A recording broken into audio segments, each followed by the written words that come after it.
Have you ever driven 2 hours in the dark to save someone who didn't need saving? I white-knuckled my steering wheel down I-16 towards Savannah because my twin sister was sobbing so hard I could barely understand the words. She said her husband was destroying her.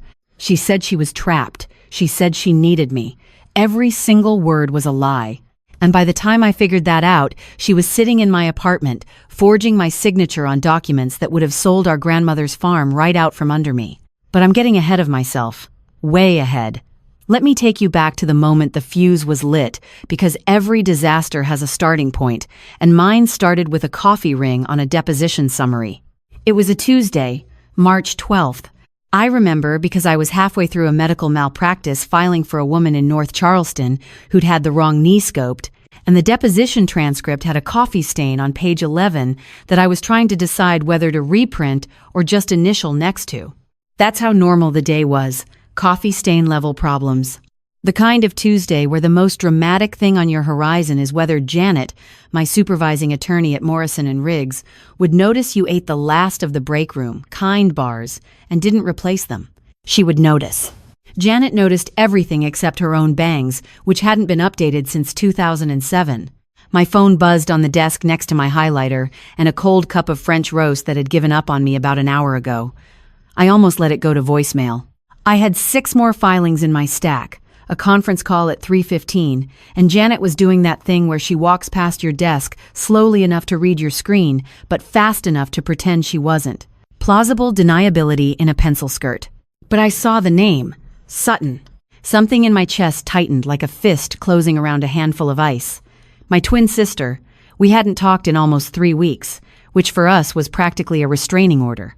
When we were kids, our mother couldn't get us to stop talking long enough to finish a plate of food. She used to say we came out of the womb mid-argument about whose turn it was to talk first. 20 minutes apart, and Sutton has never let me forget she was technically older. 20 minutes. She acts like she raised me. I picked up. The sound that came through the speaker wasn't words. It was wreckage. The kind of crying where your nose is running and your breath comes in jagged little pieces, and every syllable has to fight its way past a wall of snot and panic. Not the delicate kind of crying you do at a movie when the dog dies. The kind where your whole body is involved and your dignity checked out 3 minutes ago. Reese. My name came out broken in half. Reese, I can't do this anymore. That's my name, by the way. Reese Calloway, 35 years old. Paralegal at Morrison & Riggs, a mid-sized firm in downtown Charleston, South Carolina, that specializes in personal injury and insurance disputes. Recently divorced after 4 years of marriage to a man named Derek, whose most memorable quality was his ability to exist in a room without producing a single interesting thought. I once described him to Dominique, my closest friend at the firm, as a human screensaver. Pleasant to look at. Absolutely no content. But we'll get to Derek later. And Dominique, and a whole lot of other people I didn't expect to be telling you about when I woke up that Tuesday morning. Right now, the only person who matters is the voice on the other end of that phone. He changed all the passwords, Sutton said between sobs. Every account. The checking, the savings, the credit card portal. I tried to log in this morning, and everything was locked. He changed the security questions. He changed the recovery email. I don't have access to anything, Reese. Not a single dollar. She meant her husband, Bennett Hargrove, 37, branch manager at Savannah Heritage Credit Union. The kind of southern gentleman who holds doors, says yes ma'am to waitresses, and apparently locks his wife out of their joint bank accounts like she's a disgruntled employee getting escorted out of the building. He monitors my phone, she whispered. He checks it every night. He knows who I call, who I text, where I go. I'm not allowed to visit you without running it by him first. 11 years, Reese. 11 years, and I'm calling you from a Piggly Wiggly parking lot because I'm afraid he'll hear me if I'm in the house. I sat very still. Janet walked past my desk again. I didn't look up. I didn't blink. I pressed the phone harder against my ear and listened to my sister cry, and something inside me, something old and deep and absolutely certain, clicked into place like a round being chambered. Because here's the thing you need to know about me. I'm not the kind of woman who panics. I never have been. I'm the kind who gets very, very quiet. And if you're smart, that should scare you more than screaming ever could. What do you need me to do? I said. Sutton didn't answer right away. She was still crying, but the rhythm had changed. Less panic, more exhaustion. Like a storm that had already knocked down the power lines and was now just sitting on top of the town, dripping. "I need you to listen," she said. "Really listen. Not the way you usually listen, where you're already planning what to say before I finish." "Fair point. I do that." "He controls everything," she said. "The mortgage is in his name. The car is in his name. The savings account, the investment account, the life insurance policies. I haven't had my name on a financial document in 3 years. He took me off the checking account in 2021 and told me it was for tax purposes. Tax purposes, Reese, like I'm a write-off." I could hear her wiping her nose. I could hear the engine of her Chevy Traverse humming in the background and the faint sound of a shopping cart rattling across pavement somewhere in that Piggly Wiggly parking lot. "He told me last week I wasn't allowed to drive to Charleston to see you without asking permission first. Permission, like I'm 16 and borrowing the car to go to prom." Her voice cracked again. "I've been married for 11 years, and I have to raise my hand to visit my own sister." Now, here's something you need to understand before we go any further. Sutton and I are identical twins. Not the kind of identical where people say, "Oh, you look alike at Thanksgiving," and move on. I mean identical. Same face. Same height, 5'6". Same dark blonde hair that can't decide if it's wavy or straight and usually settles on difficult. Same hazel eyes. Same weird thing where our left eye squints slightly when we laugh, which our mother has been pointing out in photographs since we were 4. The only physical difference between us, the only one, is a 2-inch scar on my left wrist. I got it when I was 10 years old, going over the handlebars of a Huffy bike on Oleander Drive and landing wrist first on a storm drain grate, the Great One. My wrist lost. And Sutton, who was standing on the sidewalk holding a popsicle and wearing the exact same outfit as me because our mother thought matching twins were adorable and we hadn't yet developed the will to resist, started screaming like she was the one bleeding. Mom came running out of the house, saw me sitting on the pavement, calm as a parking meter with blood running down my arm, and saw Sutton 5 feet away, completely uninjured, sobbing so hard she almost threw up the popsicle. That, Mom told the neighbors later, is how you tell them apart. One bleeds, the other one cries. She meant it as a cute story. I always heard it as a diagnosis. Sutton cries. Reese bleeds. Sutton feels. Reese fixes. Sutton is the gentle one, the sensitive one, the one you protect. Reese is the loud one, the difficult one, the one who told Uncle Gene at Easter dinner that his opinions on immigration were statistically illiterate and spent the next 6 years sitting at the far end of the table between a centerpiece and a passive-aggressive sweet potato. Casserole. Our mother, Lorraine Calloway, 59, lives in Beaufort, South Carolina, which is roughly the midpoint between my apartment in Charleston and Sutton's house in Savannah. A geographic detail that has never once prevented her from being closer to Sutton in every way that matters. Lorraine calls Sutton my gentle girl. She calls me your sister. Sometimes she uses my name, usually when she needs something notarized.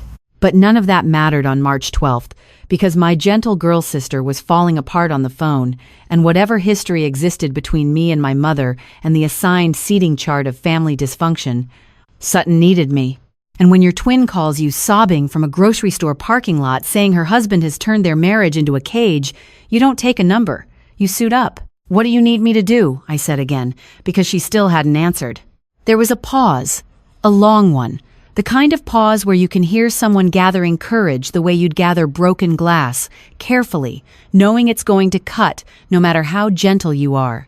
Then she whispered something that should have set off every alarm system I had.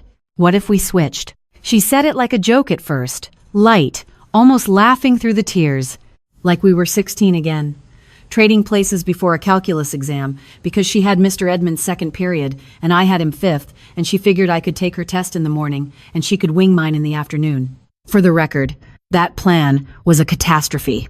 Sutton was worse at calculus than I was, which is saying something because I once graphed a parabola that my teacher described as aggressively wrong. We both got C minuses, and Mr. Edmonds told our mother he couldn't prove anything, but he had suspicions and a seating chart he intended to enforce. But this time, the joke underneath Sutton's voice had an edge, a desperate one, the kind of edge that tells you someone has been thinking about this for longer than they want to admit. The idea was simple, at least the way she laid it out. I would go to her house in Savannah, on East Gaston Street, and pretend to be her for a few days. Watch Bennett up close. Document everything. Look for financial records, hidden accounts, anything that proved he was locking her out of their own life. Meanwhile, she would come stay at my apartment in Charleston, get some space, breathe, sleep without one eye open for the first time in years. I just need a few days, she said. Just enough to get evidence, something I can take to a lawyer. I should have asked more questions. I should have called a lawyer myself. I should have done a lot of things that the version of me sitting here telling you this story would have done. But the version of me on that phone call was not thinking like a paralegal. She was thinking like a sister. And sisters don't cross-examine. They show up. I'll be there Friday, I said. I hung up, put my phone face down on the desk, and stared at that coffee-stained deposition transcript for about 45 seconds. Then I told Janet I was taking a personal day on Friday and she could write me up if she wanted. She didn't write me up. Janet was afraid of me. Most people with good instincts are. I pulled into Savannah at 8:47 on Friday evening, which I know because the clock on my Honda Civic's dashboard had been stuck 3 minutes fast since October, and I'd never fixed it because some part of me liked being early to everything, even if it was a lie. I took the exit off I-16 past the outlet mall and the cluster of gas stations that marked the edge of Savannah, like a welcoming committee nobody asked for. Drove south on Abercorn Street past the Taco Bell, the AutoZone, the Lowe's where Sutton said Bennett spent more time than he did talking to her. I filed that away. What kind of man needs that many trips to a hardware store? Though honestly, I've been inside a Lowe's once looking for a shower curtain rod and somehow left with a power drill and a bag of mulch. Those places are designed by psychologists. I'm convinced of it. Sutton was waiting at the Piggly Wiggly on Abercorn, engine running, parked in the back corner of the lot near the cart return where the overhead light was burned out. Tactical parking. I didn't think about that at the time. I thought she was scared. Now I think she just didn't want anyone to see two of us in the same place. I parked next to her Chevy Traverse, killed the engine, and got out. March in Georgia can't make up its mind. It was 45 degrees, the kind of damp cold that doesn't hit you all at once but crawls in through your jacket collar and sets up camp in your bones. I could see my breath. I could see hers through the cracked window of the Traverse before she opened the door. She looked thinner.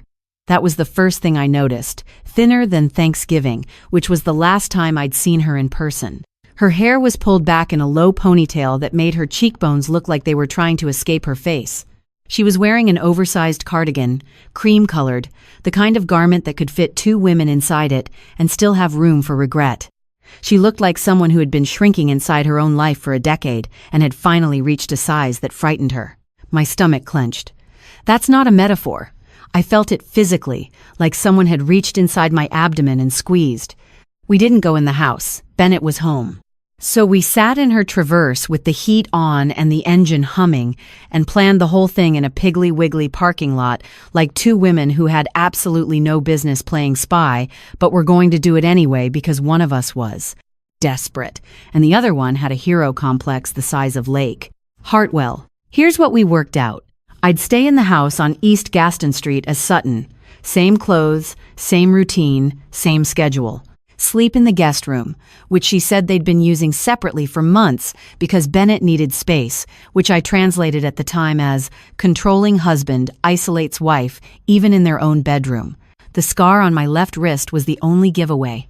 Sutton unclasped a silver cuff bracelet from her right wrist and handed it to me.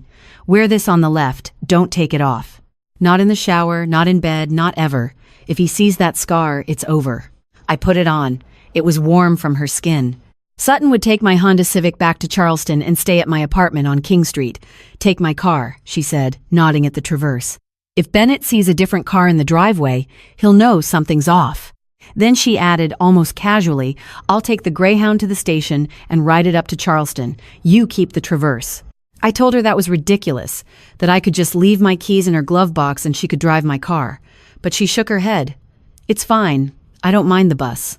I'd rather you not have to worry about the logistics. You've got enough to deal with once you're inside that house. At the time, I thought, how selfless. She's volunteering for a 3-hour bus ride so I don't have to juggle parking arrangements. That's my sister, always thinking of everyone else. That was the first thing I replayed later. But I'm getting ahead of myself again. I should mention something that seemed completely unrelated at the time. Our grandmother, Nana Mae Calloway, had passed away 5 months earlier. Nana Mae was sharp as a box cutter until the very end, the kind of woman who could spot a liar from across a church parking lot and would walk over and tell them so to their face, loudly, in front of the entire congregation, and then invite them to Sunday dinner because she believed in redemption, but also in making you sweat first. She left me her farm.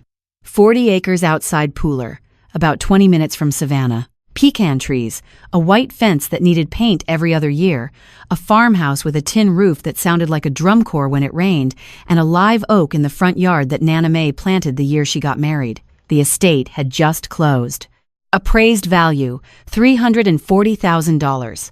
The paperwork was being finalized through the estate attorney. Sutton got Nana Mae's porcelain collection, about $8,000 worth of hand-painted pieces from Germany that Nana Mae had been collecting since the 60s. At the time, I felt guilty about the split. Sutton never said a word about it, which made me feel worse. She just smiled softly and said, Nana Mae always knew exactly what she was doing. I didn't hear the edge in that sentence. Not then. We swapped phones, clothes, keys. I put on her cardigan. It smelled like magnolia lotion, the same scent she'd been wearing since college, sweet and heavy and southern in a way that made me feel like I was wearing someone else's skin. She put on my jacket, a navy peacoat that I'd owned since law school prep and refused to retire because it still fit and because loyalty to outerwear is an underrated virtue. Looking at her standing there in my coat was like looking in a mirror that was having a slightly worse day than me. She hugged me, tight, longer than usual. Thank you, she whispered. You're saving my life. Before she got into my Honda, she turned back. Oh, has the estate attorney sent the final paperwork for the farm yet? I know they were supposed to mail something to your apartment this week. I think so, I said. I haven't checked the mail in a couple of days. No worries. I'll keep an eye out for it while I'm there, just in case. And then she drove away in my car, toward my apartment, toward my mailbox, toward everything I owned.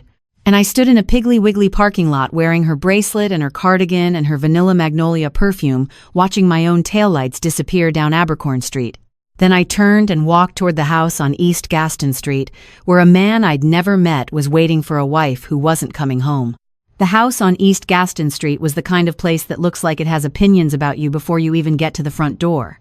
Victorian, 2 stories, white clapboard with dark green shutters, and a wraparound porch that creaked in exactly the way old southern porches are supposed to. The kind of house real estate agents describe as full of character, which is code for nothing is level and the plumbing has secrets. I walked up the porch steps at 10:15, and each one groaned like it was personally offended by my weight. The front door was unlocked. I pushed it open and stepped into a living room with hardwood floors, crown molding that had been painted over enough times to lose its detail, and a sectional sofa that had seen better administrations. On the wall above the fireplace, a framed wedding photo. Sutton and Bennett, 11 years younger, standing under a magnolia tree. She was laughing. He was looking at her like she was the only thing in the frame worth seeing. Bennett was on the couch. Braves game on a television that was too large for the room and mounted too high on the wall, which is a decision men make when they buy a TV based on inches rather than spatial awareness. He was wearing a flannel shirt, gray sweatpants, and the expression of a man who had settled into his evening and did not intend to be disturbed by anything short of a house fire. He looked up. Hey, there's leftover shrimp and grits in the fridge. That's it. That's what the terrifying, controlling, financially abusive husband said to his wife, walking in at 10:15 on a Friday night. Not where have you been, not who were you with, not let me see your phone, just shrimp and grits. In the fridge. Help yourself. Now, I know what you're thinking. That's pretty normal. And you're right, it is. But I had context. I had 11 years of Sutton stories. I had the sobbing phone call from the Piggly Wiggly parking lot. I had the image of my sister's face, hollowed out, wrapped in that oversized cardigan like a woman who'd been folded up and put away. So I heard there's shrimp and grits, and I translated it as, I'm tracking that you were gone and I'm pretending to be casual about it while I calculate my next move. I have never in my life pretended to enjoy a man's leftover shrimp and grits with the level of commitment I brought to that performance. Let me tell you something. Bennett Hargrove's grits had enough cheese in them to qualify as a dairy event. I don't like cheese in my grits. I don't like cheese in most things, frankly. Cheese is fine on pizza and acceptable on a burger, and after that it needs to calm down and stay in its lane. But Sutton, presumably, liked cheesy grits, because this man had made them with intention, and I had to sit at that kitchen counter and eat every bite with a straight face, because I couldn't exactly say, "Actually, I'm your sister-in-law, and I find your cheese ratio offensive." I smiled. I nodded. I chewed. I committed to the bit. The kitchen was clean, not just tidy. Clean in the way that suggests someone wipes down the counters after every use and owns more than one kind of sponge.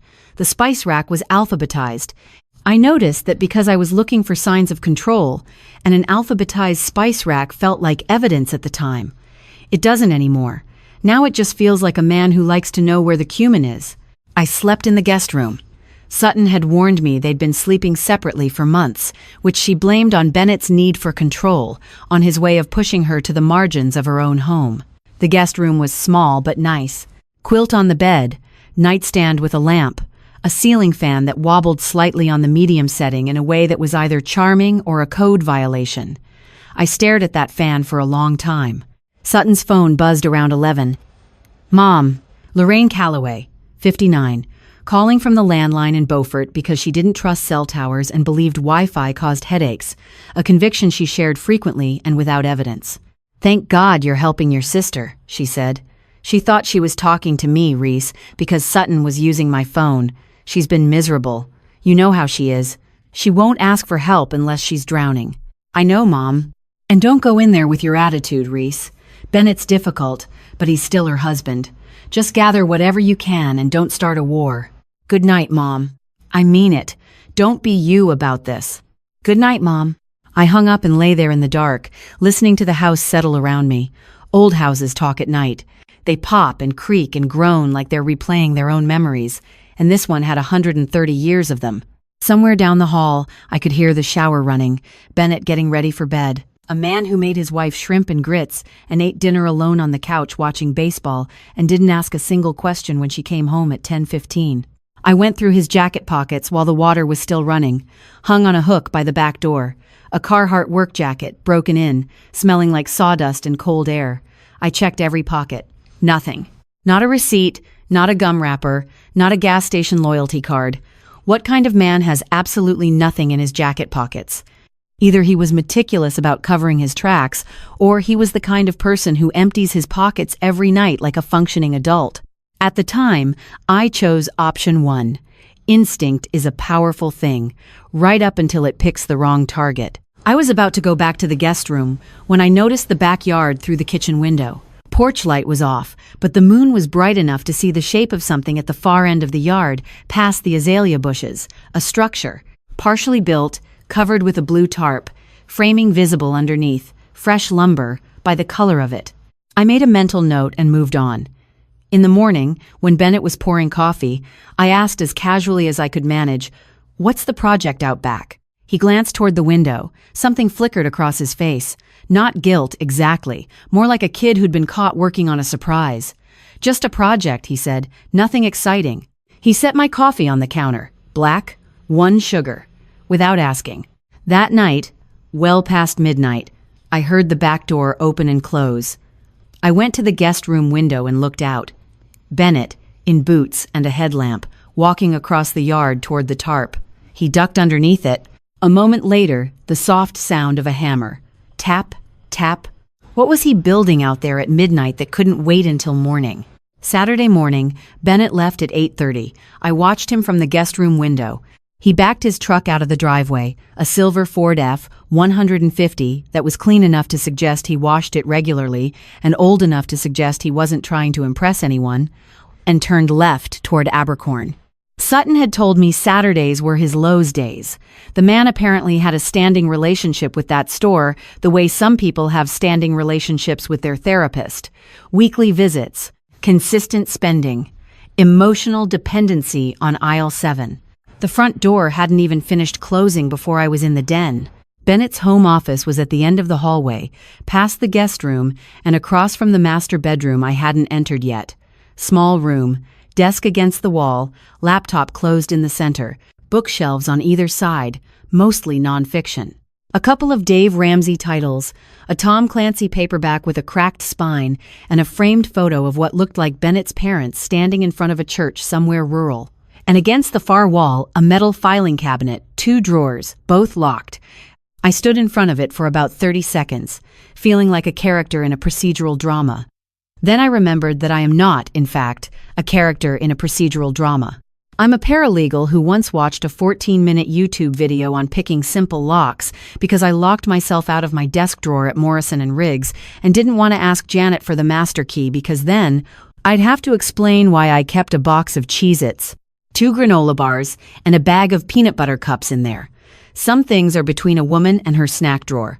Bobby pin from Sutton's bathroom. First one snapped after 2 minutes. Second one bent sideways after another 3. Third one caught the mechanism at the 9-minute mark, and the top drawer slid open with a metallic groan that sounded like a confession. What I found inside was organized. I mean aggressively organized. The kind of organized that makes you wonder whether the person responsible has a system or a condition. Tax returns going back 8 years, each in its own labeled manila folder. Mortgage documents. Car title for the F-150. Insurance policies, homeowners and auto, filed separately. Every tab typed, not handwritten. Every page in order. This man filed his taxes the way a museum archives paintings. Tucked behind the insurance folder, a savings account statement from a bank I didn't recognize. Savannah Heritage Credit Union. Not his branch, a different one across town. Account ending in 6623. Balance $14,000. $14,000 in a separate account that his wife didn't know about. I photographed everything. Front and back. Every page, every number, every highlighted line. My hands were steady, which surprised me because my pulse was doing something athletic. When you work as a paralegal, you learn to document things the way an attorney builds a case, brick by brick, detail by detail. You don't skip pages because you're excited. You don't photograph at an angle because your hands are shaking. You slow down. You breathe. You get the shot. I got every shot. The laptop was next. Password protected, of course. But Bennett Hargrove, branch manager of a credit union, a man who presumably understood digital security at a professional level, had taped his password to the underside of his keyboard on a strip of masking tape. Written in pencil, Braves, 9-5. The year the Atlanta Braves won the World Series, apparently a formative event in this man's life and the cornerstone of his cybersecurity strategy. I typed it in. The desktop opened like it had been waiting for me. I went to the browser history expecting to find something damning. Dating apps, suspicious wire transfers, a secret email account, an eBay store where he sold his wife's self-esteem piece by piece. What I actually found was this. 3 separate searches in the past 2 months for how to help a spouse with spending problem. 1 visit to a Dave Ramsey forum about joint account management. A bookmarked article titled, "When Your Partner's Debt Becomes Your Emergency." And a Reddit thread, saved but not commented on, called, "My wife is in debt and won't tell me how much. What do I do?" I stared at that screen for a long time. The cursor blinked at me like it was waiting for me to catch up. My interpretation at the time was clean and simple. He was building a financial case against Sutton, getting his documentation in order before a divorce, researching how to separate their money so she'd be left with nothing when the papers were filed. A man methodically preparing to financially destroy his wife while she was too afraid to even check the bank balance. It fit the narrative perfectly. Every search, every statement, every locked drawer. A control freak with a plan. I clicked around more, found a folder on the desktop labeled Project S. Inside, a series of files, a floor plan sketch, hand-drawn and scanned, a materials list, lumber, 2x4s, 2x6s, exterior paint, a color called sea glass green, insulation rolls, roofing shingles, a window frame, 36 by 48 inches, and a budget spreadsheet totaling just over $12,000. I cross-referenced it with the Lowe's receipts I'd found in the filing cabinet. They matched. Every line item on the spreadsheet had a corresponding receipt dated over the past 4 months. This man had been buying materials in small batches, week by week, loading them into his truck every Saturday like clockwork. Project S. S for what? Secret? Stash? Shelter? Whatever he was building in that backyard, he'd budgeted $12,000 for it, kept it in a locked folder on a password-protected laptop, and worked on it at midnight when he thought his wife was asleep. That's not a weekend hobby. That's a man with something to hide. I closed the laptop, put the bobby pin back in the bathroom, checked that everything in the filing cabinet was exactly as I'd found it, because if there's one thing working alongside attorneys has taught me, it's that the fastest way to ruin good evidence is to let someone know you found it. Then I opened the back door and walked into the yard. The structure under the tarp was bigger than I'd expected, 12 by 14 feet maybe. The framing was almost complete. Walls up, roof joists in place, a plywood subfloor that smelled like sawdust and linseed oil. Through the gap in the tarp, I could see a window had already been installed on the south-facing wall. Good light. Intentional placement. I didn't know what I was looking at, but I knew it wasn't a tool shed. I called Sutton from the backyard, standing next to the azalea bushes with one eye on the driveway in case Bennett's F-150 came back early. The tarp fluttered behind me in a way that felt cinematic, which was annoying because this was not a movie. This was my sister's life falling apart, and me standing in her husband's yard with mulch on my shoes and a bobby pin crime on my conscience. I found a savings account, I said. 14,000, separate bank, separate branch. And his browser history is full of searches about protecting assets from a spouse with a spending problem. He's been planning something, Sutton. She was quiet for a second. Then, softly, I knew it. I knew he was hiding money. There's more. He's got a folder on his laptop called Project S. Floor plans, a budget, materials lists.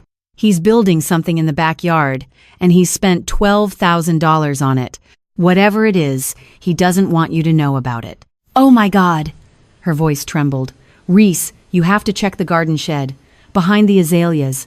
There's a lockbox, red metal, on the second shelf. The bottom panel lifts up.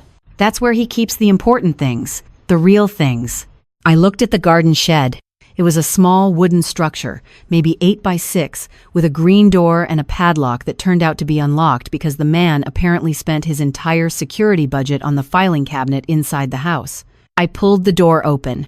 Inside, the shed was neat. Predictably neat. Disturbingly neat. Rakes hung on wall hooks, bags of fertilizer stacked by weight. A wheelbarrow in the corner that had been cleaned recently enough to still smell like hose water. I went through every shelf. There were 4 of them, wooden planks on metal brackets. I found garden gloves, a bag of grass seed, 2 cans of wood stain, a box of roofing nails, and a bird feeder that had never been opened. No red lockbox.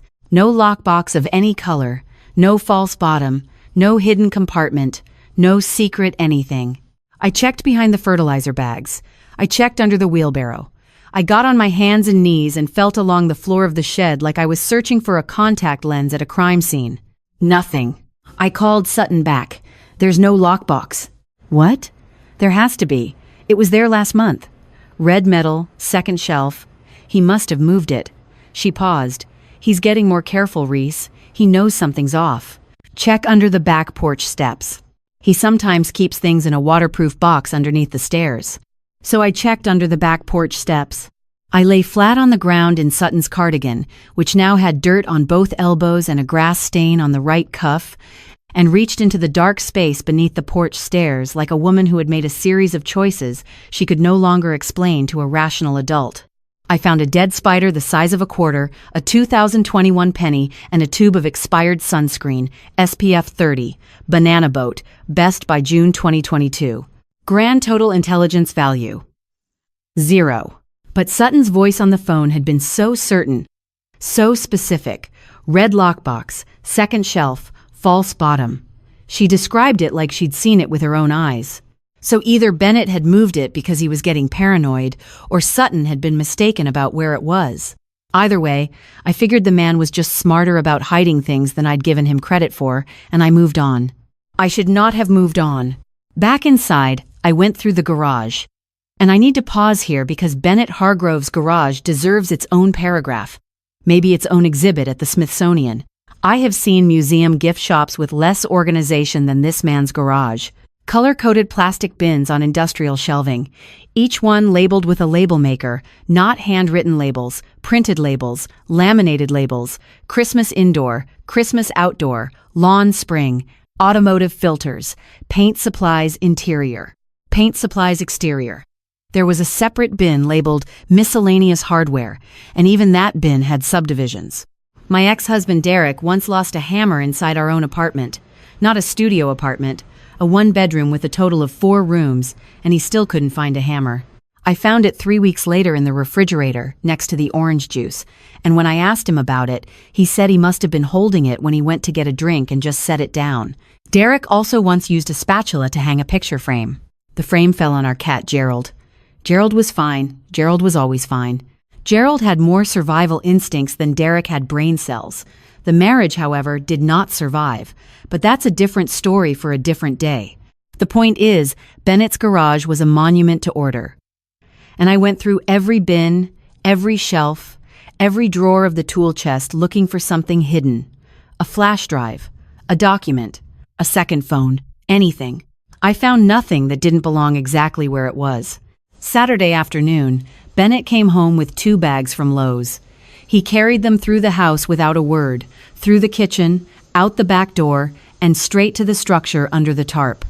I watched from the kitchen window, drying a dish I'd already dried twice. He disappeared under the tarp. The sound of a circular saw started up, then stopped, then the hammer again, steady, methodical. Tap, tap, tap. He came back inside 2 hours later with sawdust in his hair and paint on his forearms, sea glass green, the same color from the materials list. He washed his hands at the kitchen sink, scrubbing the paint from under his nails with a brush he kept in the drawer specifically for that purpose, because of course he did, and then he opened the fridge. "I'm making pork chops tonight," he said, not looking up. "That okay?" "Sure," I said. Because what else do you say when you're pretending to be someone's wife and they're offering to cook dinner after spending 4 hours building a secret structure in the backyard? He seasoned those pork chops with a level of attention I have not seen most men apply to their own tax returns. Salt, pepper, garlic powder, smoked paprika, a squeeze of lemon that he measured by feel. He plated them with roasted vegetables on the side, arranged with the kind of precision that suggested either culinary training or an undiagnosed condition. A man who buys lumber every Saturday, who builds things by moonlight, who seasons pork chops like he's composing music. I ate dinner across from him and felt that splinter of doubt push a little deeper, not enough to stop me, but enough to notice. Sunday morning, Bennett made sweet tea. Not the kind you make from a mix, not the kind you buy in a jug at the Piggly Wiggly. The kind you make by boiling water, steeping real tea bags for exactly 5 minutes, adding sugar while it's still hot so it dissolves properly, and then chilling it in a glass pitcher with a sprig of fresh mint from the herb garden he apparently maintained on the kitchen windowsill. An herb garden. On the windowsill. Basil, rosemary, thyme, and mint, each in its own small terracotta pot, each labeled with the same label maker from the garage. He poured 2 glasses, dropped in ice cubes, added 1 sugar to the second glass, stirred it with a long spoon, and set it on the counter in front of me. "Extra sugar today," he said. "You seem tired." He knew how she took her tea, not just that she took sugar, but how much, and he noticed she seemed tired. He noticed, without being told, without her asking. He looked at the woman he thought was his wife and saw fatigue in her face and responded by adjusting the sweetness of her tea. I picked up the glass. The mint smelled sharp and clean, and the condensation was already running down the side. I took a sip. It was perfect. Not too sweet, not too bitter. The exact kind of tea that makes you want to sit on a porch and watch the afternoon go slow. Men who control their wives don't memorize their tea order, do they? I told myself they do. I told myself that's exactly how it works. The nice gestures are the glue that holds the cage together. The tea, the pork chops, the grits made with exactly the right amount of cheese for a woman who apparently loved cheese, even though I personally believe cheese should be regulated by the government. These small kindnesses weren't kindness at all. They were currency. They were, look how thoughtful I am tokens he could cash in later when she tried to leave, and he needed her to feel guilty about it. That's what I told myself, and I believed it, mostly. But that afternoon, while Bennett was out back under the tarp again, I found the card. It was tucked between two tax folders in the filing cabinet, which I'd gone back into because I am nothing if not thorough, and also because I was looking for anything I might have missed. A greeting card. Heavy cream-colored cardstock. Bennett's handwriting on the inside, blocky and neat. The kind of handwriting that matches a man who labels his garage bins and alphabetizes his spice rack. Sut. I know things have been hard. I'm not great with words. Never have been. But every wall I build, every nail I hammer, it's all for you. Happy 11. Love, B. Their 11th anniversary. 8 months ago. I read it 3 times. The handwriting didn't waver. The words were simple, not poetic, not grand, not the kind of thing you'd find in a Hallmark card. Just a man telling his wife, in the only language he seemed to have, that he was still trying, that the walls he built were for her, that the nails he hammered were for her. I put the card back between the tax folders and closed the cabinet. The splinter was becoming harder to ignore. Sunday afternoon, I walked to the mailbox at the end of the driveway. The neighborhood was quiet in the way Savannah neighborhoods get on Sunday afternoons, like the whole city had agreed to take a nap and forgotten to set an alarm. Spanish moss hung from the live oaks like old lace. Somewhere down the block, someone was grilling, and the smell of charcoal drifted through the air with the confidence of a man who knows he's not going anywhere. The neighbor across the street was in her front yard, a woman in her early 70s, silver hair, cardigan, and a golden retriever the size of a small pony trotting beside her. The dog's name was Biscuit. I know this because the woman called out Biscuit, heel in the kind of voice that suggests Biscuit has never once healed in his entire golden life. Sutton, honey, she waved. Big smile, genuine warmth. Glad to see you out and about. Bennett told us you haven't been feeling great. We've been keeping you in our prayers at First Baptist. Not Bennett told us you aren't allowed outside. Not we never see you anymore because your husband keeps you locked up. She said Bennett told them his wife wasn't feeling well. He covered for her. He protected her reputation in the neighborhood. He told the church prayer group she was under the weather, not that she was pulling away from the marriage or racking up debt or whatever else was actually happening inside that Victorian house. Thank you, Mrs. Patterson, I said, guessing at the name based on the mailbox across the street and hoping I was right. That means a lot. I was right, she beamed. Biscuit wagged. The splinter twisted. I called Dominique on my lunch break. Not a real lunch break, obviously, since I was supposed to be on a personal leave from Morrison and Riggs dealing with a family emergency, which was technically true if you defined family emergency as impersonating your twin sister in her husband's house while eating his food and going through his filing cabinet. Close enough. Dominique Thibodeau, 37. Junior attorney at the firm. Louisiana Creole roots, Baton Rouge raised, Charleston transplant. The kind of woman who tells you what you need to hear while you're still hoping someone will tell you what you want to hear. She once told a client in a deposition prep that his version of events was creatively inaccurate, and the man thanked her for it. That's Nike. She'll cut you open and hand you a Band-Aid in the same sentence. $14,000, she said flatly when I finished explaining. Reese, that's an emergency fund. My dentist has more than that in his checking account. You're telling me this man's big financial crime is having a savings account? A secret savings account. Did you verify that Sutton's name isn't on any accounts, or did she tell you that? I paused. She told me. And the browser history? How to help a spouse with spending problem. Not how to hide money from my wife. Not offshore accounts for dummies. He's Googling Dave Ramsey, Reese. That's not a criminal mastermind. That's a man watching his credit score drop in real time and trying to figure out why. You don't know the whole picture, Nike. I know what you've told me, and what you've told me is that a man who makes his wife sweet tea with fresh mint and writes her anniversary cards is also somehow a financial predator. Those two things can coexist, sure. But one of them has evidence, and the other one has your sister crying on the phone. I didn't say anything. The problem with being everyone's rescue dog, Reese, is that eventually someone puts a leash on you and walks you right off a cliff, and you'll thank them for the exercise. I told her that was annoyingly poetic and hung up. Neek was right about a lot of things. I wasn't ready to hear any of them.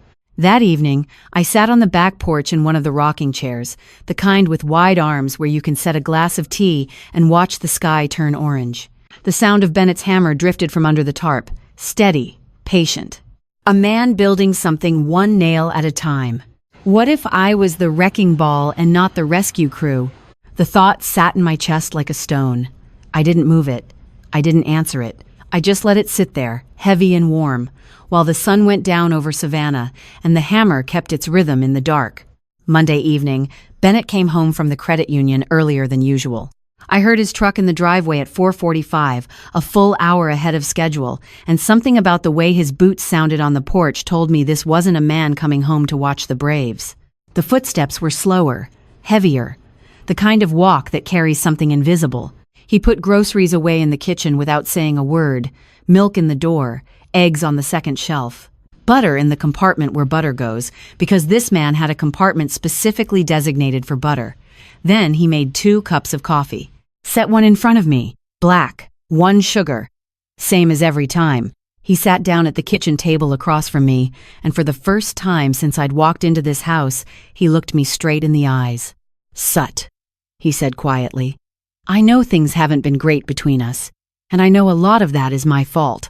He paused, rubbed the back of his neck with one hand, the way men do when they're trying to physically squeeze the right words out of their own spine. "I'm not good at." He gestured vaguely at the air between us, as if communication were a physical object hovering in the middle of the kitchen and he couldn't quite get his hands around it. Talking, saying the right thing. I know I shut down. I know I go out to the shop instead of sitting down and having a conversation like a normal person. I know that's not fair to you. I didn't say anything. I couldn't say anything.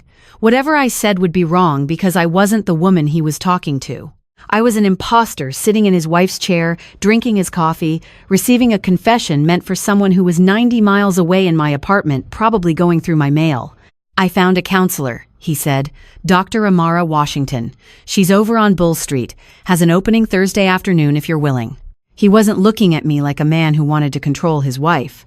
He was looking at me like a man who was terrified his wife was already gone and didn't know how to ask her to stay. His hands were folded on the table, his jaw was tight. And his eyes, brown, steady, the kind of eyes that don't look away when things get hard, were asking a question his mouth couldn't form. "Please don't leave." That's what his whole body was saying. Every line of it, every silence inside it. I excused myself. I sat on the edge of the bathtub in the guest bathroom for 20 minutes with the faucet running full blast so he wouldn't hear me thinking, which is a sentence only someone losing their grip on reality would say. But there I was, sitting on cold porcelain in Savannah, Georgia, water roaring into the tub behind me, staring at the tile floor and wondering if I had driven 90 miles to destroy an innocent man's marriage because my sister cried on the phone. What if Sutton exaggerated? What if Bennett was just terrible at expressing emotion, which, in my family, is not exactly a rare diagnosis, and she had interpreted his silence as control, his privacy as secrecy, his quiet love as indifference? What if the filing cabinet was locked because the man was a branch manager who understood document security? What if the $14,000 was an emergency fund? What if the Dave Ramsey searches were exactly what they looked like? A husband trying to understand why his household finances weren't adding up. What if I was wrong about all of it? I almost called the whole thing off. I had my thumb on Sutton's phone, ready to text her. "I think we need to talk. Something doesn't add up." My thumb hovered over the send button for a long time. Long enough for the bathwater to get hot enough to fog the mirror. I didn't send it, because right then, Sutton's phone rang. "Lorraine. Honey, how are you doing? Really?" Her voice had that careful quality, like she was reading from a script someone else had written. Sutton mentioned, "You've been a little on edge."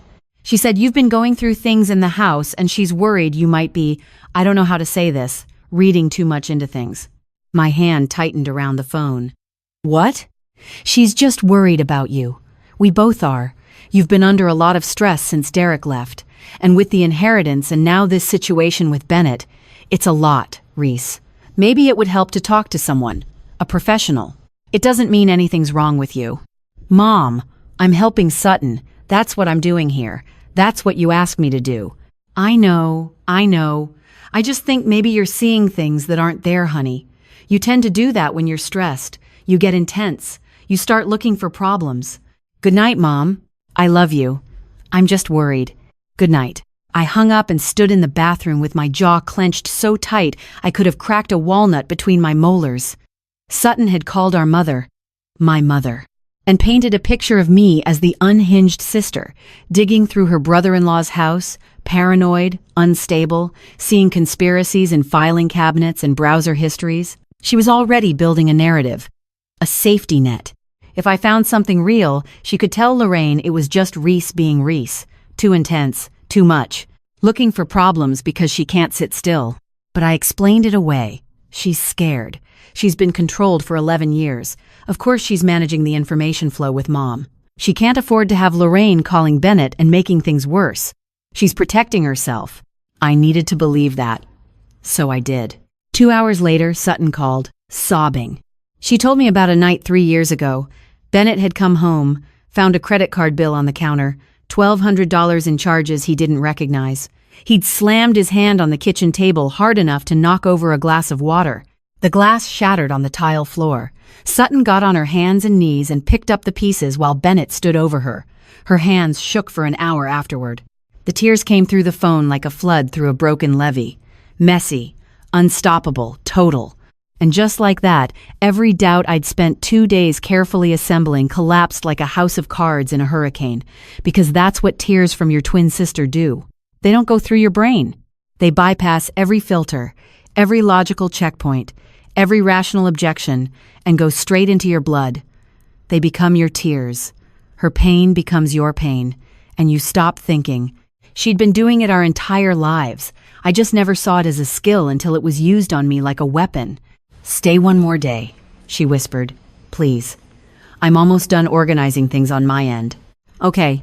Oh, one more thing. Has the estate attorney's office called about Nana Mae's farm? I think there might be some final paperwork they need your signature on. Can you just let me handle it? I'll take care of everything. You've got enough to worry about." "Sure," I said, because I was still crying her tears, because my brain was still offline, because my sister had just told me a story about broken glass and shaking hands, and I would have agreed to anything she asked. "Thank you, Reese. You're saving my life." I lay on the guest bed and stared at the ceiling fan wobbling on medium. That's the part that still keeps me up at night. Not what Sutton did. I'll get to that soon enough. But how easily she could make me stop thinking with a single phone call and the right amount of tears. She'd been doing it since we were 10 years old, and she was screaming on the sidewalk while I was the one bleeding. She knew which buttons to press because she was built in the same factory. And I let her press every single one. Okay, hold on. Before I tell you what happened next, and I promise you what happened next, knocked the ground out from under me so hard, I'm still finding pieces of my dignity in places dignity has no business being, I want to say something. The fact that you're still here, still listening, means more than you probably realize. I know there are 10,000 other things you could be doing right now. Scrolling, sleeping, arguing with a stranger in someone else's comment section about something that doesn't matter. But you're here, with me, in this story. And that is not a small thing. So if you haven't subscribed yet, go ahead and tap that button. It's free. It takes half a second. And while you're at it, drop a comment and tell me where you're listening from and what time it is there. I read every single one. 2 a.m. in Georgia. I see you. Lunch break in Texas. I'm right there with you. 10 p.m. in Ohio with the TV on mute because you told yourself you'd go to bed an hour ago. I've been you. I am you. It keeps me going. Genuinely. And I don't take it for granted. Thank you. Seriously. All right, back to the part where my entire world flipped upside down and caught fire. Tuesday morning, day 5. I was packing up. I'd told Bennett I was going to visit my sister Reese, meaning me, meaning my apartment, meaning the place where the real Sutton had been sleeping in my bed and using my shampoo and apparently conducting financial operations at 3 a.m. for the past 5 days. He nodded from the kitchen table where he was reading something on his phone. "Tell your sister I said hi." Like a normal person, like a man who had absolutely no issue with his wife visiting her twin whenever she wanted. No interrogation, no tracking questions, no "what time will you be back?"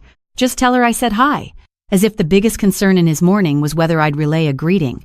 I was starting to feel like the worst detective in the history of sisterhood. My bag was on the guest bed. I was doing one last sweep of the room, checking that I hadn't left anything identifiably Reese behind when the house phone rang, the landline. I didn't even know they still had a landline.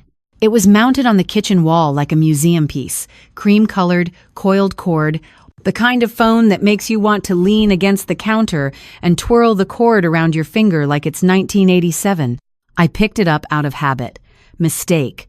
Or maybe the best mistake I've ever made. "Sutton, honey?" The voice was warm. Old warm.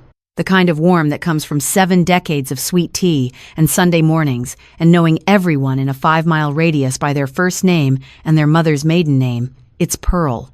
Pearl Wiggins. From next door to your Nana's place. Pearl Wiggins. 72 years old. Nana May's neighbor for 40 years. The woman who brought casseroles to the farmhouse every Tuesday and who cried harder than anyone at the funeral, except me. Pearl had a barn cat named Cornbread and a rocking chair on her porch that she'd worn smooth on both arms from 4 decades of sitting and watching the pecan trees grow. "Hi, Pearl," I said carefully. "Honey, I saw the Harlow Realty sign go up at Nana May's farm yesterday, and I just about lost it. 40 years I've been next door to that land. Your Nana and I used to sit on her porch every evening and watch the sun go down behind those pecan trees. She'd drink her tea and I'd drink mine, and neither of us had to say a word because that's what 40 years of friendship buys you. Silence that doesn't need filling." My hand tightened around the phone. The coiled cord went taut. "I understand why it has to happen," Pearl continued. "I do. Land's expensive to keep up. Taxes alone on 40 acres will eat you alive. But it still breaks my heart to see that sign out there. You tell your sister Reese I said goodbye to the pecan trees for her. She always loved those trees. Used to climb the big one by the fence when she was little. Nana May would yell at her to come down and Reese would just laugh and climb higher. That girl never did listen. A Harlow Realty sign. At Nana May's farm. My farm. My farm was for sale. I hadn't authorized a sale. I hadn't signed anything. I hadn't spoken to a realtor. I hadn't contacted Harlow or any other agency. The estate attorney was handling the final paperwork and the transfer of deed into my name, a process that was supposed to take another 2 to 3 weeks. And there was a for sale sign on the property. The kitchen tilted. Not physically, but something inside my inner ear or my sense of reality or whatever mechanism keeps the world feeling level, that thing malfunctioned. The counter was still there. The cream-colored phone was still in my hand. Bennett's coffee mug was still on the table with a ring of condensation forming beneath it. But everything felt 2 degrees off-center, like the house had shifted on its foundation, and I was the only one who noticed.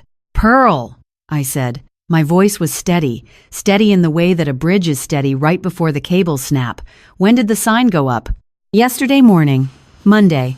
I saw the truck from Harlow come out and put it right there at the end of the drive, next to the mailbox. Big sign. Can't miss it. Monday. Yesterday. While I was sitting in this kitchen eating Bennett's pork chops and questioning whether I was the wrecking ball. While I was lying on the guest bed letting Sutton's tears reset my brain like a factory reboot. While I was agreeing to let her handle the farm paperwork. The farm paperwork. Let me handle it. I'll take care of everything. The words replayed in my head like a song you can't stop hearing. Let me handle it. The same words she'd said with that soft, tired voice. The same voice that always made me want to fix things for her. The same voice that had been directing me like a puppet for 5 days while she operated 90 miles away in my apartment, in my life, wearing my jacket and drinking my coffee and doing God knows what with my mail. "Thank you, Pearl," I said. "I appreciate you calling. You give Reese my love, okay? And tell her those pecan trees aren't going anywhere yet. Not while I've got anything to say about it." I hung up the phone. I stood in the kitchen. Bennett was still reading something on his phone, oblivious. The morning light came through the window and hit the herb garden on the sill, and the basil leaves glowed green and alive, and completely unconcerned with the fact that my entire understanding of the past 5 days had just been detonated by a 72-year-old woman and a for sale sign. I didn't grab my bag. I didn't say goodbye to Bennett. I picked up the Traverse keys from the counter, walked out the front door, and drove straight to Pooler. My grandmother's farm was 25 minutes away, and I needed to see that sign with my own eyes before I trusted a single thing anyone had told me ever again. I saw the sign before I saw the farm. It was at the end of the gravel drive, right next to the mailbox Nana May had painted pale blue 20 years ago because she said a blue mailbox made the mail feel more welcome. The sign was white with navy lettering. For sale, Harlow and Associates Realty, contact Frank Decatur, licensed agent. Phone number underneath. Professional. Clean. The kind of sign that goes up when someone has filled out the right paperwork and signed the right documents and made the right phone calls. Except I hadn't done any of those things. I parked the Traverse at the end of the drive and got out. The morning was cool but bright, the kind of March morning in Georgia where the air smells like pine sap and damp earth, and the sun is trying harder than it has any business trying this early in the season. The farm stretched out on either side of the drive. 40 acres of open land, fenced in white post and rail that needed a fresh coat of paint the way it needed one every other year, because that's the deal you make with a white fence. You either maintain it or you let it judge you. The pecan trees lined the south side of the property, a row of them tall and old and slightly crooked, the way old things tend to lean into whatever direction the wind comes from most often. Nana May planted most of them herself, not all at once. One every few years, she said. A pecan tree is a long-term investment. You plant it knowing you might not live to see the full harvest, but someone will. The live oak in the front yard was the oldest thing on the property. Massive trunk, branches that spread out like arms reaching for something they'd never quite catch. Nana May planted it the year she got married, 1968, and she used to say the tree was the only thing from that marriage that kept growing after her husband left. She'd sit under it with a glass of tea and talk to it like it was a person. I once asked her if the tree ever talked back. She looked at me like I'd asked whether the sky was blue. Of course it does, baby. You just have to be quiet long enough to hear it. I wasn't quiet now. I was standing in the gravel driveway with my hands shaking and my pulse in my ears and a for sale sign staring at me like a slap I hadn't seen coming. I pulled out my phone and dialed the number on the sign. Harlow and Associates, this is Frank. Mr. Decatur, my name is Reese Calloway. I'm the owner of the property at 42 Magnolia Farm Road in Pooler, the one with your sign on it.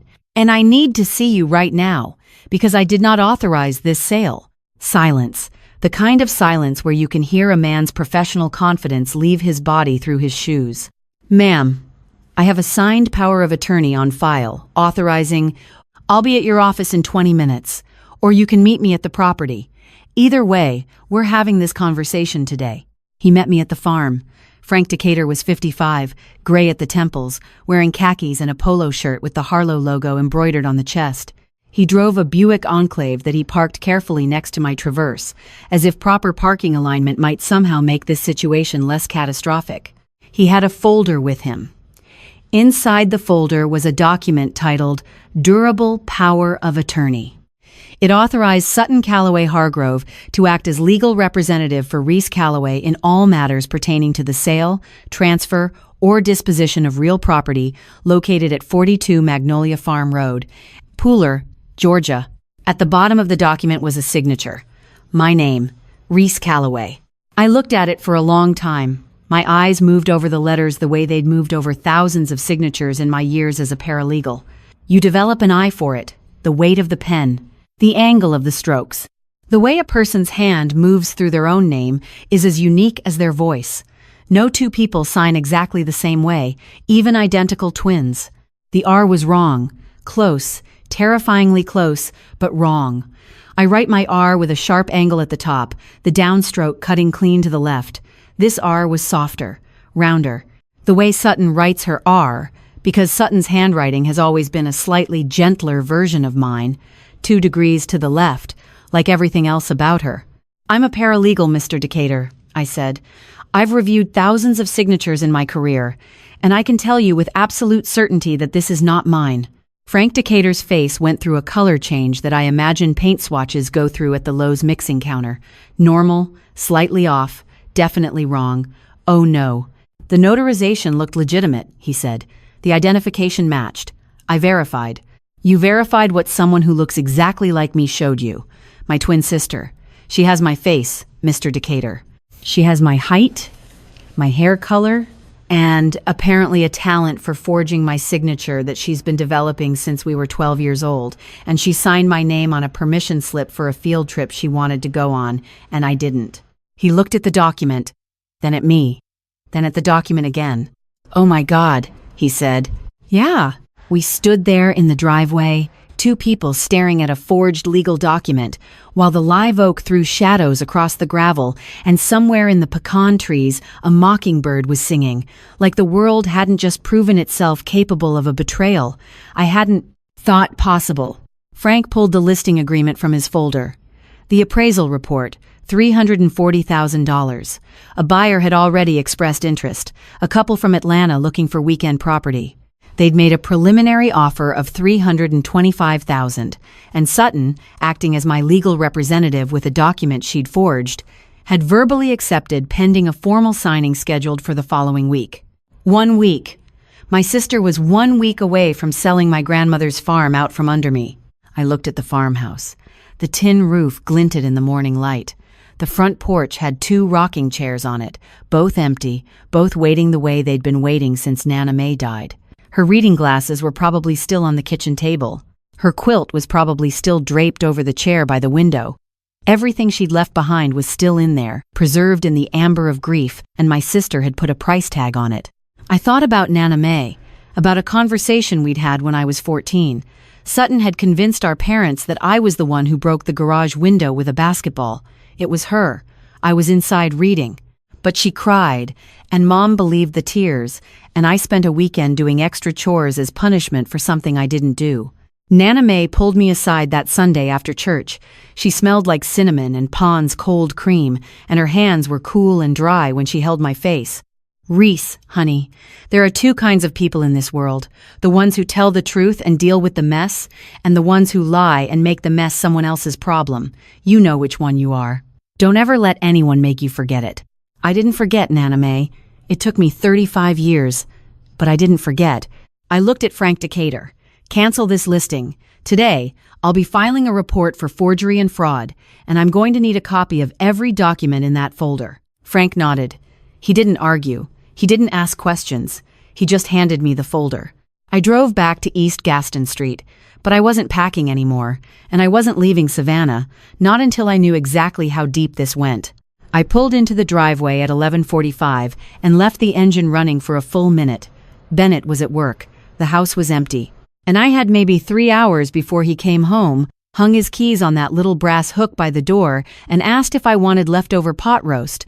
3 hours to find out exactly how deep my sister had buried me.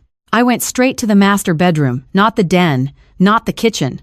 The bedroom, because if Sutton was hiding something personal, something she touched every night and every morning, it would be within arm's reach of where she slept. That is just how twins work. I know her habits because they used to be mine. The nightstand was a simple oak piece, 2 drawers, a lamp with a crooked shade, and a half-empty glass of water that had gone cloudy. I opened the top drawer first. Chapstick, a sleep mask, 2 hair ties, and a phone charger. Normal. Boring. Safe. The bottom drawer had a false sense of the same energy. A paperback romance novel sat on top. Beneath it, a manila folder. Beneath the folder, a second folder. Beneath that, a gallon-sized Ziploc bag stuffed so full the seal barely held. I sat on the edge of Sutton's bed and opened the first folder. A Discover card statement, $23,000. The minimum payment was $612, and the last 3 months showed only the minimum paid. Purchases included a Nordstrom charge for $1,900, a Delta flight to Jacksonville for $480, and a wire transfer fee of $45 to something called Meridian Wealth Partners. I set it aside and opened the second folder. Capital One, $14,500. Kohl's charge card, $4,200. A payday loan receipt from Quick Cash on Highway 17, principal $5,300 at 26% interest. Each document was more specific than the last, each number more impossible than the one before it. I did the math on the back of the romance novel because my hands needed something to do. Credit cards alone totaled $41,700. Add the payday loan, that is $47,000. Then I opened the Ziploc bag. Printed text messages. Pages and pages, maybe 40 sheets, from a contact saved as Marcus W. The early messages read like a relationship. Compliments, late-night check-ins, promises about passive income and financial freedom.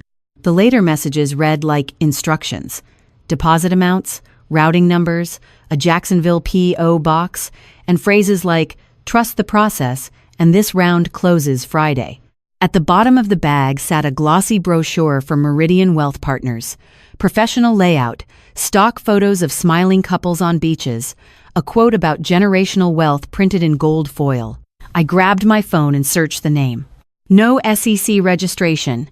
No FINRA listing.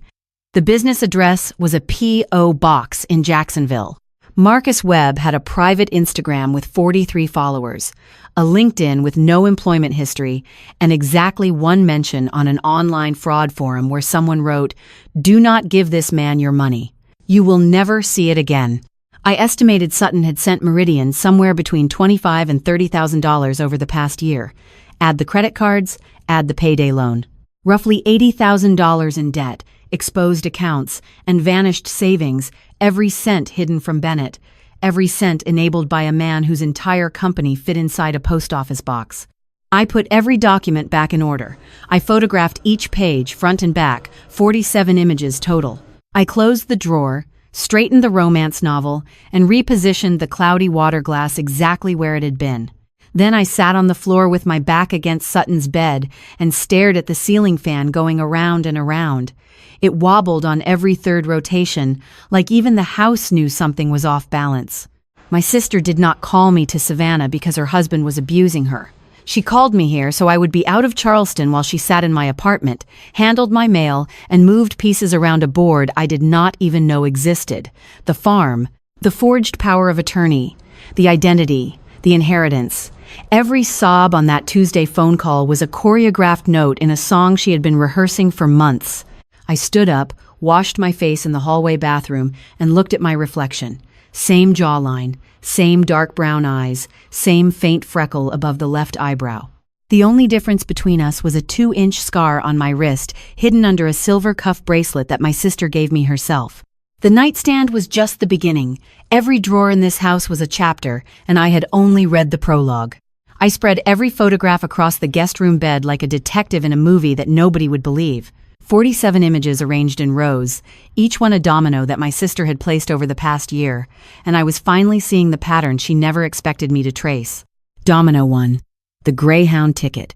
Sutton told me she would drive my Honda Civic back to Charleston, but the Piggly Wiggly parking lot was 4 miles from the Savannah Greyhound station. She did not need my car to get home. She needed my car to not be parked outside my apartment building while she was inside pretending to be me. If a neighbor saw the Civic gone, it confirmed that Reese Calloway was out of town. Simple, clean, brilliant in a way that made my stomach turn. Domino 2. The mailbox. 3 weeks before the phone call, I noticed a piece of mail from the Chatham County Probate Court never arrived. I assumed it was delayed. It was not delayed. Sutton had filed a change of address form, redirecting my mail to a P.O. box on Rivers Avenue. She needed the probate documents, the inheritance paperwork, and any correspondence from Nana May's estate attorney before I could read them myself. Domino 3. The power of attorney. With my mail rerouted, Sutton intercepted the original POA template from Frank Decatur's office. She forged my signature, notarized it through someone I had never met, and listed herself as the authorized agent for the sale of a 40-acre farm I had owned for less than 5 months. Domino 4. The listing. Harlow and Associates received the forged POA, appraised the property at $340,000, and accepted an offer of $325,000 from a couple in Atlanta. The closing was scheduled for next Thursday, 6 days from now. Domino 5. The cashier's check. If the sale closed, the proceeds would be issued as a cashier's check. Sutton's P.O. box would catch it before I ever knew the farm was gone. She would deposit it into an account I had never seen, pay off Marcus Webb's phantom investment, cover her credit card debt, settle the payday loan, and still walk away with enough to disappear for a while. I sat on the edge of the bed and connected the next row. Domino 6. Marcus Webb. Sutton did not stumble into a scam. She ran toward it. The text messages showed her asking Webb for higher return tiers, requesting faster turnaround on deposits, even negotiating a referral bonus. She was not a victim of Meridian Wealth Partners. She was a participant, pouring borrowed money into a machine that printed nothing but promises and P.O. box receipts. Domino 7. Bennett Savings. The Savannah Heritage account with $14,000 was Bennett's emergency fund, built quietly over 8 years while Sutton accumulated debt he did not know existed. She told me it was proof of financial control. It was proof of financial survival. Domino 8. The crying call. Every detail of that Tuesday phone conversation was engineered. The sobbing, the shaking voice, the line about being trapped. Sutton knew I would come. She knew I would not ask enough questions. She knew that my hero complex, the same instinct that made me drive 2 hours in the dark without a plan, was the most reliable tool in her entire operation. Domino 9. Lorraine. Our mother told me to stay calm and let Sutton handle things. That meant Lorraine either knew and was protecting her favorite daughter, or Sutton had fed her a version of the story so convincing that a 59-year-old woman chose silence over suspicion. Either way, the phone call from Beaufort was not maternal concern. It was crowd control. Domino 10.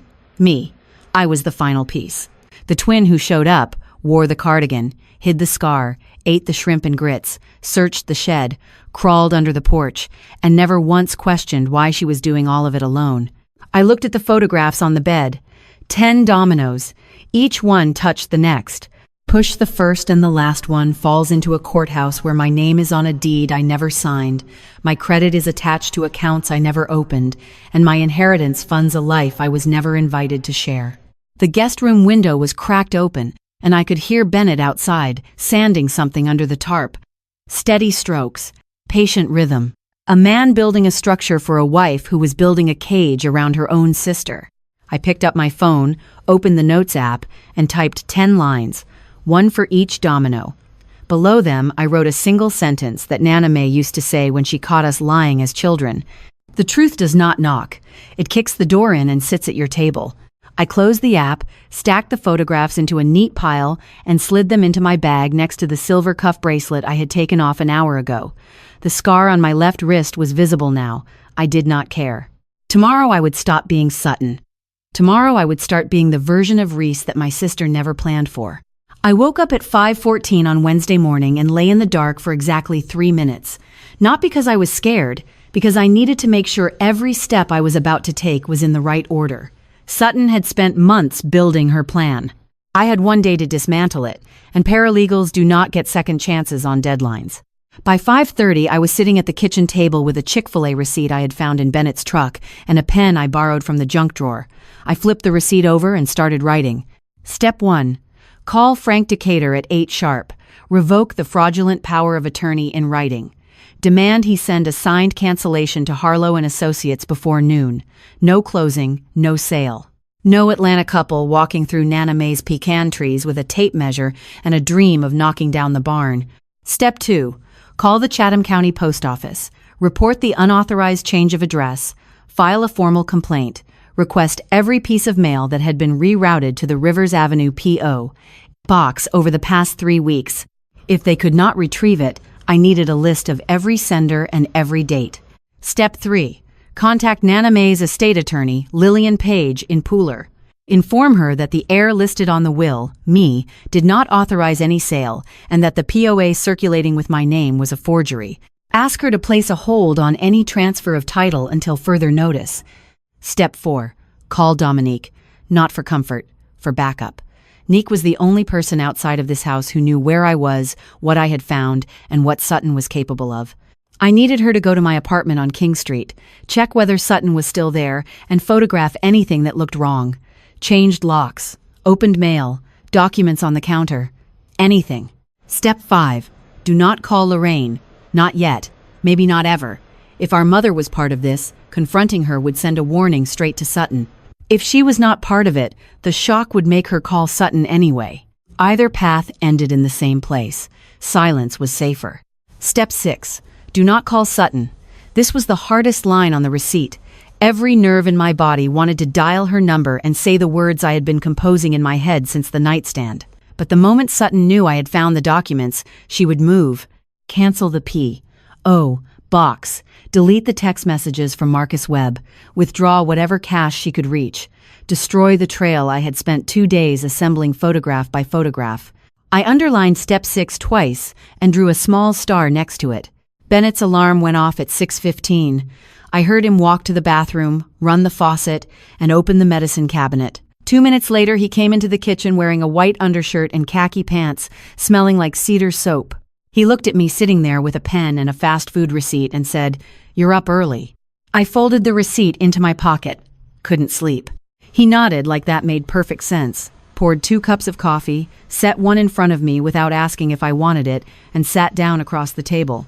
He did not look at his phone. He did not turn on the television. He just drank his coffee and stared out the window at the backyard, where the tarp was still covering whatever he had been building for 4 months. "Almost done out there," he said quietly. I wrapped both hands around the mug. "What is it?" He smiled, and it was the kind of smile that arrives before someone gives you something they have been working on in secret. Not proud, not smug, just hopeful. "You'll see," he said. He finished his coffee, rinsed the mug, placed it upside down on the drying rack, and grabbed his keys from the brass hook. The door closed behind him at 6:42. I watched his silver F-150 back out of the driveway and disappear around the corner of East Gaston Street. I pulled out the receipt, read my 6 steps one more time, and picked up my phone. Frank Decatur answered on the second ring. "Frank, this is Reese Calloway. Not Sutton, Reese. And we need to talk about that power of attorney before your office makes the biggest mistake of its career." The clock on the microwave read 8:01, 1 minute past deadline, close enough for a paralegal who had not slept more than 3 hours in 5 days. The dominoes were still standing on the guest room bed, but now I had my hand on the first one, and I was ready to push. Frank Decatur called back at 9:17. The power of attorney had been revoked. Harlow and Associates received the cancellation by email at 8:52 and confirmed the listing was pulled. The Atlanta couple would be notified by end of day. The farm was not going anywhere. I thanked him, hung up, and immediately dialed Lillian Page in Pooler. She answered like a woman who had been expecting bad news for weeks. I gave her the short version: forged POA, unauthorized listing, rerouted mail, and a twin sister currently sitting in my Charleston apartment doing things I had not yet fully cataloged. Lillian said she would file an emergency hold on the title transfer by noon and recommended I contact law enforcement. I told her I would, but not yet. Not until I had one more conversation. Dominique picked up on the first ring. "Tell me everything," she said, and I could hear her already grabbing her car keys. I gave her the address on King Street, told her what to look for, and asked her not to confront Sutton if she was still there. Just photographs. Just evidence. Neek said I will be the calmest person in that building, which meant she was already furious. By 10:30, I had checked 3 items off the Chick-fil-A receipt. Post office complaint filed. Lillian Page engaged. Neek deployed. The only steps remaining were the 2 I had underlined. Do not call Lorraine. Do not call Sutton. At 11:45, I heard tires on the driveway. Not Bennett's truck. A Chevy Traverse. My stomach folded in half. Sutton walked through the front door carrying a paper bag from a Charleston bakery and wearing my navy peacoat like she had earned it. She set the bag on the kitchen counter, looked at me standing by the window, and smiled. "I brought almond croissants," she said, "the good ones from King Street." Phase 1, denial. I did not smile back. I set my phone on the table, screen up, and said, "Sit down." Her smile flickered but held. "What's wrong? Did Bennett do something?" I knew I should have come back sooner. I was worried the whole... "Sit down, Sutton." She sat. The smile was gone now, but her posture was perfect. Legs crossed, hands folded, chin level. The same posture she used in every family photograph since we were 12. Phase 2. Performance. I placed the photographs on the table one at a time. Discover statement. Capital 1. Kohl's. Quick cash receipt. Marcus Webb texts. Meridian brochure. Forged power of attorney. Each page landed like a card in a game she did not know I had been playing. She looked at the documents, then at me, and her eyes filled with tears instantly. "Reese, I can explain. Marcus manipulated me. I was desperate. Bennett cut me off from everything, and I had nowhere to turn. I know it looks bad, but you have to understand." Phase 3. Tears. The crying was flawless. Shaking shoulders, broken breaths. A single tear tracking down her left cheek in the exact path I had seen 100 times before. On the phone call. At the Piggly Wiggly parking lot. In the background of Lorraine's voicemail. "Stop," I said. She paused, not gradually, immediately, like someone pressing mute on a remote control. And in that half-second gap between performance and recalculation, I saw my sister clearly for the first time in 35 years. Phase 4. Anger. "You went through my things," she said, her voice dropped an octave. "You had no right. I asked you to come here and help me, not dig through my personal— Your personal forged power of attorney to sell my farm?" Phase 5. Negotiation. She shifted gears so fast I could almost hear the transmission grind. "Okay, fine. Yes, I made mistakes, but think about this logically.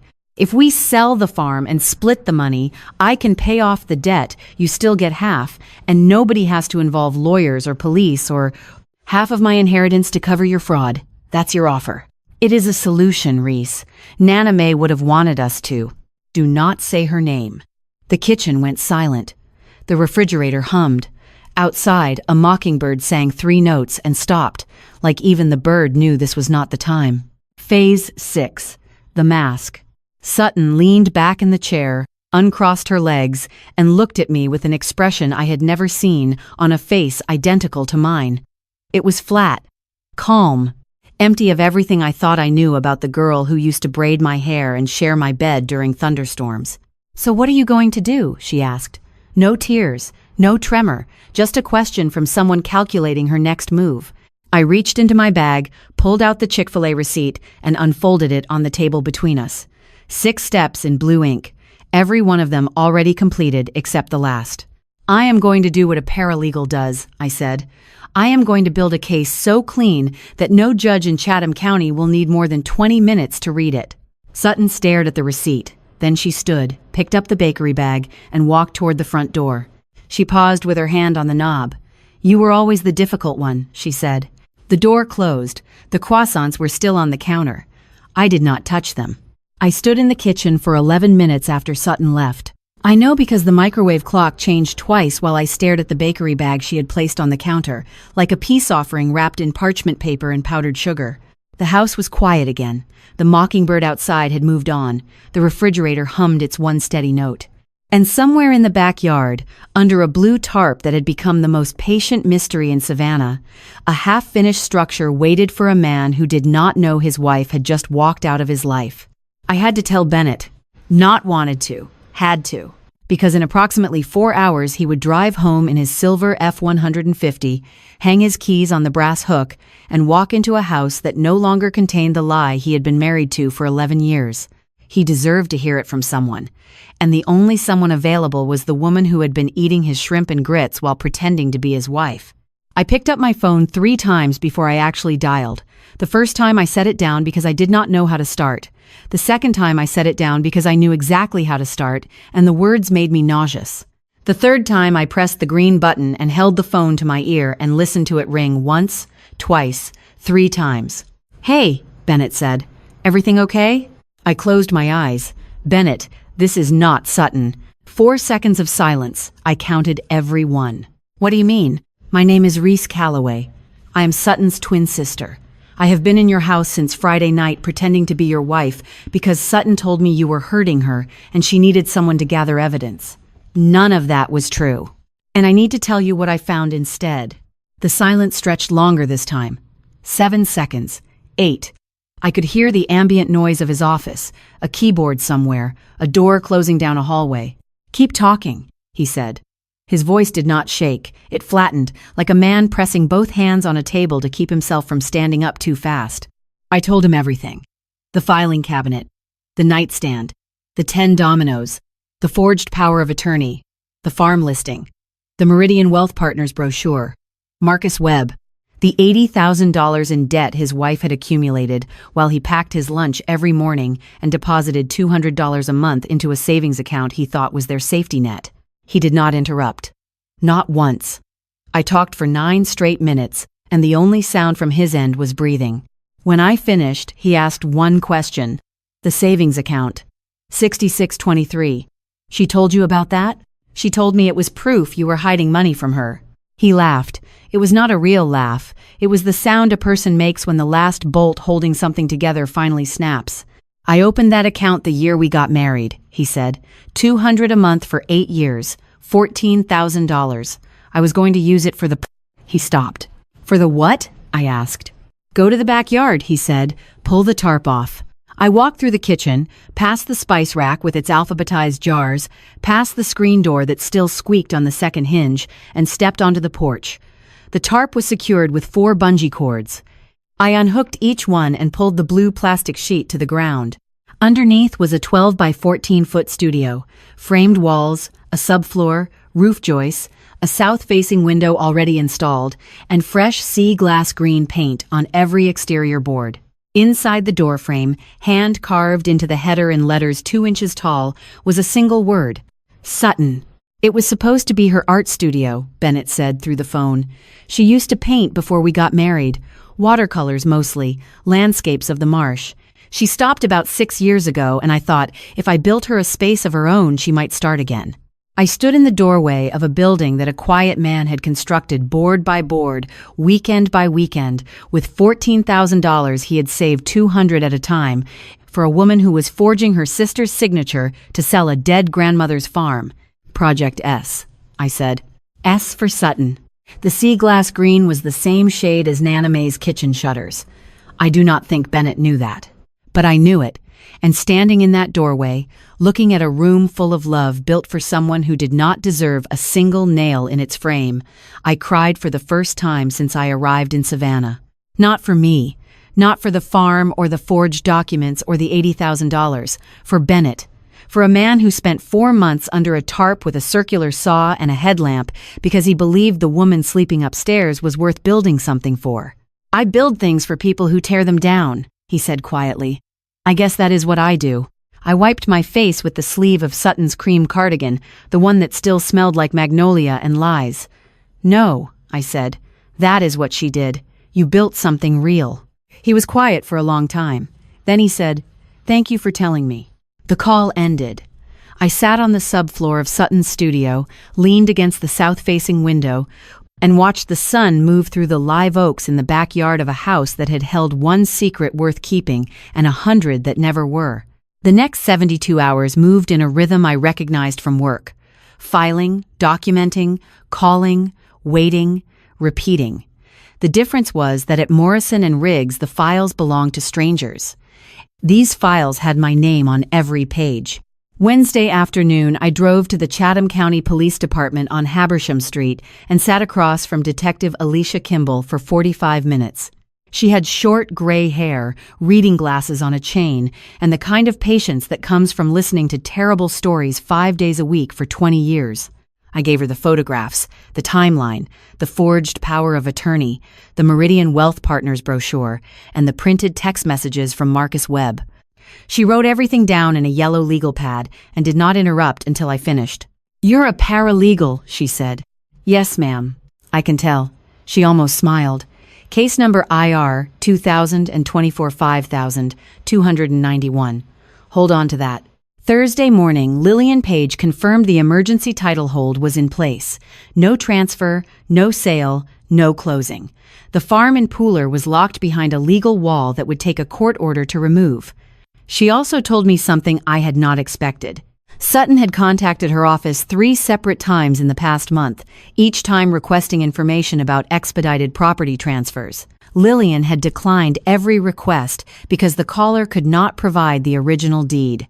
The original deed was in a fireproof safe in Nana Mae's farmhouse kitchen. Sutton never had access to it because Nana Mae gave the combination only to me, written on the back of a recipe card for peach cobbler that I kept in my wallet. Thursday afternoon, Dominique sent 19 photographs from my apartment on King Street, opened mail on the counter, a laptop I did not own plugged into my kitchen outlet, a stack of Chatham County probate documents with yellow sticky notes marking signature lines, and my bedroom closet rearranged in a way that told me Sutton had been living there, not visiting. Toothbrush in the holder, shampoo in the shower. 3 of my blouses moved to the back of the rack to make room for hers. Friday, I filed a fraud complaint with the United States Postal Inspection Service regarding the unauthorized change of address. A representative confirmed that 13 pieces of my mail had been redirected over 21 days. 6 were from the Chatham County Probate Court.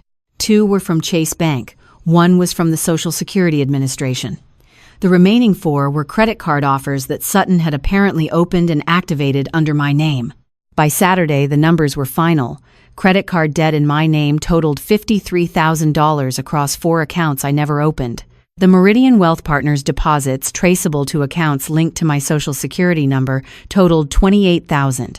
Combined with the attempted farm sale at $325,000, Sutton had tried to move or borrow nearly $400,000 using my identity in less than 5 months. Frank Decatur resigned the Harlow listing and referred the forged POA to the Chatham County District Attorney. Lillian Page forwarded the Meridian documentation to the SEC field office in Atlanta. Detective Kimball told me the investigation was active and that Marcus Webb had been flagged in 2 other fraud cases in North Florida. Bennett filed for divorce on Friday. He called me once to say he had moved into his brother's apartment in Midtown and that the studio key was under the back porch mat if I ever wanted to see it again. I told him I was sorry. He said, "You are the only person who has nothing to be sorry for," and then he hung up before either of us could make it worse. Lorraine called on Sunday. She started with accusations. How dare I involve the police? How dare I embarrass the family? How dare I treat my own sister like a criminal? I let her talk for 2 solid minutes, and then I read her the list of accounts Sutton had opened in my name, one by one, including the balances. The line went quiet. When she finally spoke again, her voice was different, smaller, older. "I did not know," she said. "I believe you," I said. And I did, because my mother has always loved Sutton more, but she has never been a liar. She has just been blind in the specific way that parents become blind when they choose a favorite and spend 35 years defending the choice. "I am sorry, Reese." It was the first time she had ever apologized to me for anything. I wrote the date on the back of the Chick-fil-A receipt because I wanted proof it happened. Dominique took me to dinner at a place on East Bay Street that Saturday night. She ordered shrimp and grits and then looked at me and said, "Too soon?" I laughed for the first time in 8 days. It felt like cracking a window in a room that had been sealed shut. I drove out to Pooler on a Sunday morning 3 weeks after I left Bennett's house on East Gaston Street. The highway was empty and the sky had that pale Georgia blue that makes everything look like a painting somebody forgot to sign. The farm sat exactly where it had always been. 40 acres of flat green land bordered by a white fence that Nana May repainted every April whether it needed it or not. The pecan trees lined the dirt road in 2 straight rows, their branches just starting to bud. The live oak near the barn was still the tallest thing on the property, and its shadow covered the same patch of ground where I used to sit as a child eating boiled peanuts and listening to my grandmother tell stories about people who made bad decisions and lived long enough to regret them. I parked the Traverse in the gravel driveway and sat there for a while. The Harlow and Associates sign was gone. Frank Decatur had pulled it himself, according to Lillian. All that remained were 2 small holes in the dirt where the posts had been, already filling in with weeds. I walked to the front porch and sat on the top step. The wood was warm. A wasp hovered near the gutter and then left, apparently deciding I was not worth the trouble. Smart wasp. Nana May's rocking chair was still beside the front door. White wood, curved runners, a faded cushion with blue hydrangeas that she ordered from a catalog in 1992 and never replaced. I used to ask her why she kept it when the fabric was so worn you could see the foam underneath. She said, "Because it still holds me up, and that is more than I can say for most things." I sat in the chair and rocked twice, and then stopped because I was afraid if I kept going I would not get up for a very long time. There are 2 kinds of people in this world. I used to think the line between them was simple. Good people and bad people. Honest people and liars. The ones who show up and the ones who disappear. But Sutton showed up. She showed up at the Piggly Wiggly with tears and a plan. She showed up at my apartment with a toothbrush and a laptop. She showed up in my mailbox, in my credit file, in the signature line of a legal document that would have sold 40 acres of my grandmother's memory to strangers in Atlanta. Showing up is not the same as showing up for you. The real line is not between good and bad. It is between people who build and people who take. Bennett built a studio with his hands for a woman who was tearing down her sister's life with a pen. Nana May built a farm with 40 years of work and left it to the granddaughter she believed would protect it. Sutton built nothing. She borrowed and forged and redirected and cried on cue, and every structure she touched was made of someone else's material. I do not hate my sister. I want to, some mornings, when I open my credit report and see the accounts that are still being disputed, when I pass a Piggly Wiggly and smell the parking lot air, when I look at my left wrist and see the scar that she covered with a silver bracelet so that her husband would not know the difference between us. But hate requires energy that I am spending on better things, on Lillian Page's weekly updates, on Detective Kimball's case file, on the SEC investigation that has expanded to include 4 additional victims of Marcus Webb in 2 states, on the $63 monthly payment I send to a credit monitoring service that exists solely because my twin sister decided my identity was her emergency fund. Nana May used to say, "The truth does not knock. It kicks the door in and sits at your table." She was right. The truth showed up in a nightstand drawer on East Gaston Street, and it has not left my table since. I drove back to Charleston that afternoon. King Street was loud and bright and full of tourists who did not know my name or my story, and that felt like the most beautiful kind of freedom. Dominique was waiting at my apartment with Thai food and a bottle of wine that cost more than she would ever admit. We ate on the floor because Sutton had rearranged my furniture, and I had not yet put it back. "You gonna be okay?" Nike asked. I looked around my apartment. My mail was back in my box. My name was back on my deed. My closet was mine again. The fireproof safe in Pooler still held the original deed and a peach cobbler recipe card with a combination written on the back in my grandmother's handwriting. "Yeah," I said, "I think I already am." If this story made you feel something, if it made you think about the people you trust and why you trust them, I need you to do me a favor. Hit that subscribe button. Drop a comment and tell me, have you ever discovered that the person you were trying to save was the one who needed saving from? Share this with someone who needs to hear it. And come back next week, because the stories on this channel are all true, and the truth, as my Nana May would say, does not knock.